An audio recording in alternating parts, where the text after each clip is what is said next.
यह लो, यह बाज तुम्हें मैस्टिक वाले शैतान के पास तुरंत ले जाएगा। तुम वहाँ जाकर शैतान को सारी बात बता देना। एक बार बहुत सारे जोकर लोक से धरती लोक आ जाते हैं। एक जोकर कहता है, देखिए गुरुजी, ये वही जादुई नदी है। इस जादुई नदी का संचालन जलपरियां करती हैं। जब तक यह जादुई नदी का पानी है तब तक हम जलपरियां नहीं पकड़ सकते।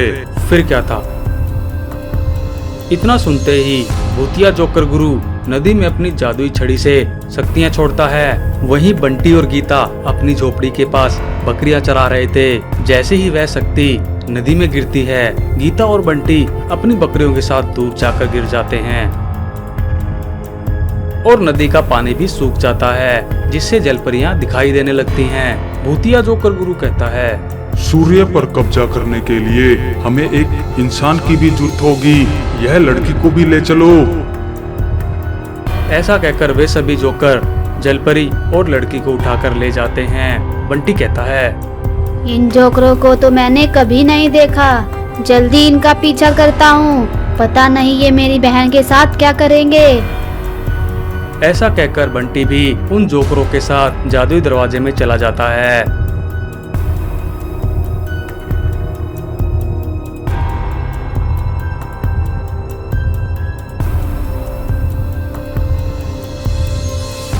और जोकर लोग पहुंच जाता है। बंटी वहां जाकर देखता है कि जोकरों ने साधु बाबा, नागराज, नागिन सबको बंदी बना रखा था। बंटी साधु बाबा से कहता है, साधु बाबा, वह जोकर मेरी बहन और जलपरी को कहाँ ले गए और कहाँ पर बंदी बनाया है? आप सबको किस लिए उसने बंदी बना रखा है? साधु बाबा कहते हैं, यह सभी जोकर भूतिया हैं। एक चुड़ैल इनका संचालन करती है, वही जोकरों की रानी है। यह सभी मिलकर हमारे सूर्य को, जो कि हमें रोशनी देता है, उसे यहाँ से अपने लोक में ले जाना चाहते हैं। अगर इन्होंने ऐसा किया तो सूर्य के जितने भी ग्रह हैं, पृथ्वी भी तबाह हो जाएगी और सभी लोग मारे जाएंगे। इसलिए ये हमारी शक्तियाँ लेना चाहते हैं। अभी सिर्फ एक मैस्टिक वाला शैतान ही बचा हुआ है, जिसे भी यह तुरंत उठाकर लेकर आएंगे।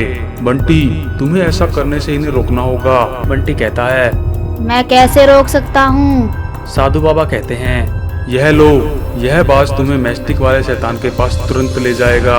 तुम वहां जाकर शैतान को सारी बात बता देना कि भूतिया जोकर उसे पकड़ने आ रहे हैं और वहीं जहां वह शैतान रहता है पहाड़ों पर नागमणि है। तुम्हें उसे लेकर यहाँ आना होगा, तभी हम बच पाएंगे। फिर क्या था, बंटी तुरंत बाज पर बैठता है और बाज और बंटी जादुई दरवाजे से होते हुए मैस्टिक वाले शैतान के पास पहुंच जाते हैं। बाज और बंटी को देखकर मैस्टिक वाला शैतान घबरा जाता है और अपने तेजाबी बादलों को छोड़ता है। तेजाबी बादल बंटी और बाज पर तेजाब की बारिश करने लगते हैं। बाज बंटी को तेजाब की बारिश से बचा लेता है। बंटी शैतान से कहता है, शैतान भाई, डरो मत, हम तुम्हारी मदद करने आए हैं। कुछ भूतिया जोकर तुम्हें पकड़ने आ रहे हैं। तुम हमारे साथ जल्दी से यहाँ से निकल जाओ, तुम्हें कैसे भी उनसे बचना होगा। मैं मूर्ख नहीं हूँ, मैं तुम्हारी बातों में नहीं आऊंगा। उसका इतना कहते ही भूतिया जोकर वहाँ आ जाते हैं। शैतान कहता है, तुम तो सही कह रहे थे, मुझे बचाओ। बाज कहता है, जल्दी से मेरे ऊपर बैठ जाओ, हम यहाँ से उड़ जाएंगे। फिर क्या था, शैतान उस बाज पर बैठ जाता है और वहाँ से उड़कर पहाड़ों पर चला जाता है। बंटी पहाड़ पे से नागमणि उठा लेता है। बंटी कहता है, ए जादुई मणि, जोकरपुर जाने का दरवाजा बना। और नागमणि की सहायता से एक जादुई दरवाजा बनाता है। वह तीनों जादुई दरवाजे में से होकर जोकर लोग पहुंच जाते हैं। वहीं दूसरी तरफ एक जोकर कहता है, गुरुजी, मैंने देखा है कि वह तीनों दरवाजे से होते हुए जोकर लोग पहुंच गए हैं। इससे पहले वह सबको आजाद करें, हमें वहां पहुंचना होगा। ऐसा कहकर सभी जोकर वहां से तुरंत निकलते हैं, लेकिन बहुत देर हो गई थी। बंटी नागमणि की सहायता से सभी को आजाद कर लेता है। तभी वहां सभी भूतिया जोकर पहुंच जाते हैं, लेकिन नागराज अपनी नागमणि की सहायता से उन भूतिया जोकरों को पत्थर में बदल देता है। चुड़ैल यह सब देख लेती है। चुड़ैल कहती है, यह तो सभी आजाद हो गए, अब मैं इनका सामना नहीं कर सकती। और चुड़ैल डर के मारे वहां से भाग जाती है। साधु बाबा बंटी से कहते हैं, वाह बंटी, तुम तो बहुत ही कमाल के निकले। और अपनी शक्ति से 2 जादुई पेड़ धरती पर उगा देते हैं। एक छोटे से गांव में एक गरीब परिवार रहता था। बच्चों की माँ पत्थर ही उबाल रही थी क्योंकि घर में खाने के लिए कुछ भी नहीं था और बच्चे खाने की जिद कर रहे थे। माँ, ओ माँ, बहुत भूख लगी है, जल्दी से खाना दो। बच्चों का पिता बोलता है, अरे सुनो, घर में तो खाने के लिए कुछ भी नहीं था, तो क्या बना रही हो? उसकी बीवी बोलती है, बच्चे बहुत भूखे हैं, घर में खाना नहीं है, पत्थर ही उबाल रही हूँ, कुछ बन रहा है। ऐसा सोचकर बच्चे इंतजार करते करते सो जाएंगे। आज की रात तो कट ही जाएगी, कल क्या होगा भगवान ही जाने। ऐसा सुनकर उसका पति रोने लग जाता है और कहता है, ठीक है, मैं पानी लेकर आता हूँ। रास्ते में खाने लायक कोई भी पौधा मिलेगा तो मैं खाने के लिए लेता आऊँगा। ऐसा कहकर वह पानी लेने चला जाता है। वहीं दूसरी तरफ इच्छाधारी नाग और इच्छाधारी नागिन धरती लोक पहुँच जाते हैं और अपनी शक्ति से 2 जादुई पेड़ धरती पर उगा देते हैं। नागराज दोनों पेड़ों से बोलता है, तुम्हारी शरण में जो भी गरीब आएगा तुम उसे फल, पैसे और हीरे देकर उनकी गरीबी को दूर करोगे। यह तुम्हारी जिम्मेदारी है। ऐसा कहकर दोनों नागलोक वापस चले जाते हैं। वहीं दूसरी तरफ किसान पानी लेकर वापस आ रहा होता है। तभी उसे वह दोनों पेड़ दिखाई देते हैं। किसान कहता है, अरे इन पेड़ों को तो मैंने नहीं देखा था, अचानक यह पेड़ कहाँ से आ गए? यह तो बहुत सूखे लग रहे हैं। चलो मैं दोनों को थोड़ा थोड़ा पानी दे देता हूँ, इनमें थोड़ी जान आ जाएगी। ऐसा कहकर किसान आधा आधा पानी दोनों पेड़ों को दे देता है।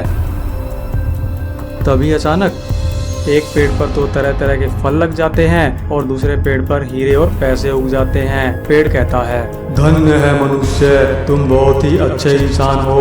हम जानते हैं तुम्हारे बच्चे और बीवी भूखे हैं और तुम्हारी बीवी पत्थर उबाल रही है। क्योंकि तुमने हमें पानी देकर हमारी सेवा की है तो हम बहुत प्रसन्न हुए। हे मनुष्य, तुम चाहो तो फल भी ले सकते हो और तुम चाहो तो हीरे और पैसे भी ले जा सकते हो। जो चाहिए वह ले जाओ।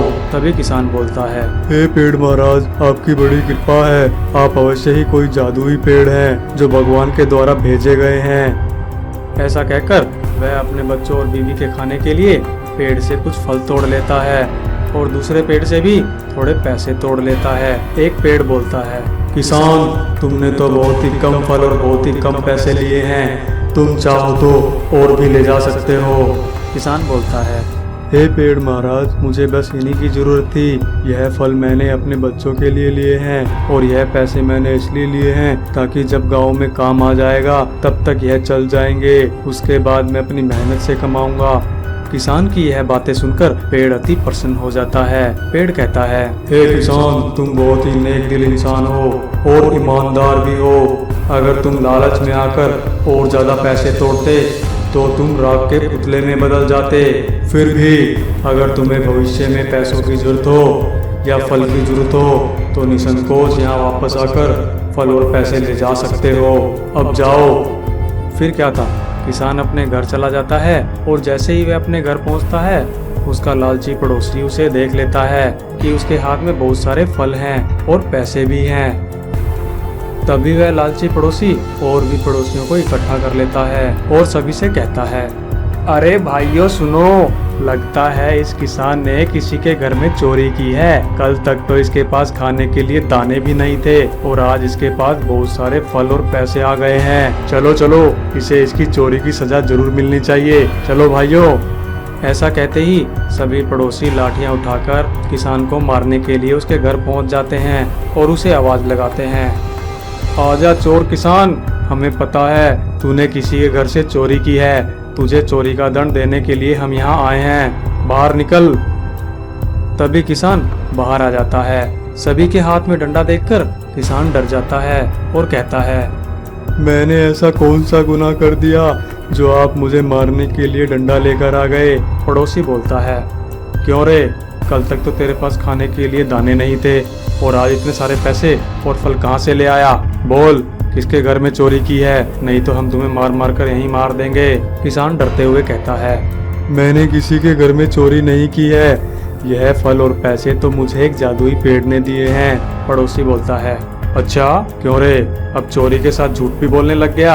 अगर ऐसी बात है तो चल दिखा हमें वह जादुई पेड़।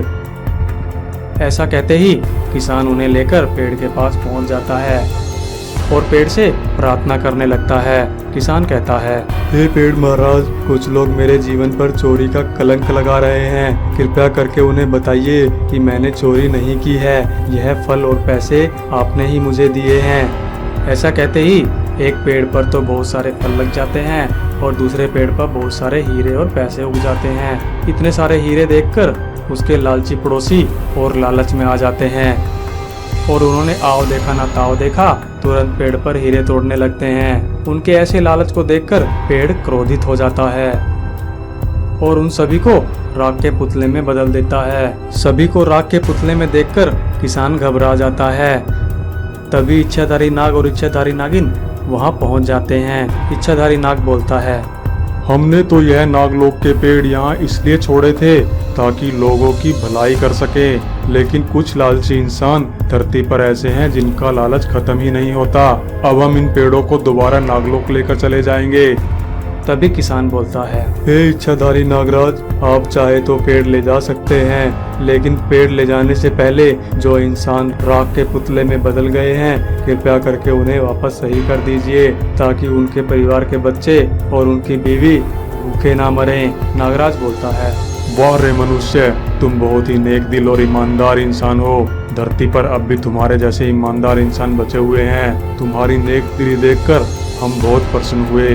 ठीक है, हम इन्हें ठीक कर देते हैं। ऐसा कहते ही नागराज किसान के पड़ोसियों को दोबारा से ठीक कर देता है और पेड़ लेकर नागलोक की तरफ उड़ जाता है। फिर क्या था, किसान के पड़ोसियों को उनके किए पर बहुत पछतावा होता है और सभी गर्दन झुकाकर अपने घर की तरफ वापस चले जाते हैं। तो प्यारे दोस्तों, इस कहानी से हमें यह शिक्षा मिलती है कि भगवान के द्वारा दी गई सहायता को भी हमें ईमानदारी से लेना चाहिए और लालची और दुष्ट इंसानों से दूरी बनाकर रखनी चाहिए। ऐसी ही और मजेदार कहानियां देखने के लिए आप हमारे चैनल को सब्सक्राइब कर सकते हैं। वीडियो पूरी देखने के लिए आपका बहुत बहुत धन्यवाद।